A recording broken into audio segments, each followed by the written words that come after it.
రే నరసింహ కూర్చో. రే మీరిద్దరు ఎక్కడ వెళ్తున్నారు? నా గర్ల్ ఫ్రెండ్ ని కలవడానికి వెళ్తున్నాం రా. మరి వాడిని ఎందుకు పిలుచుకొని పోతున్నావు? నువ్వుగానే వెళ్ళి రావచ్చు కదా. అదా, నా గర్ల్ ఫ్రెండ్ తో కొంచెం గొడవ అయిందిరా. వీడుంటే కొంచెం సపోర్ట్ గా ఉంటది.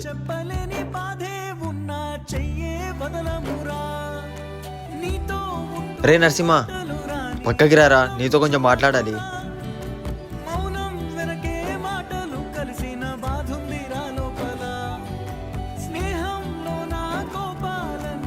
సరే నాకు అర్థమైంది, రేపు పొద్దున్నే కలుద్దాం. రే నవాజ్, నువ్వు ప్రతి ఒక్క విషయం వాడితే ఎందుకు చెప్తున్నావురా? ఈ కాలంలో ఎవరిని నమ్మకూడదు. అందరూ అలా ఉండర్రా, వాడు వేరు. నాకు ఫ్రెండ్ కంటే ఎక్కువ. అందరిలో నేను వాడినే ఎక్కువ నమ్ముతాను. మన ఆట పాటల్లోనే కాదు, మన కష్ట సుఖాల్లో తోడుగా ఉండేవాడే నిజమైన స్నేహితుడు.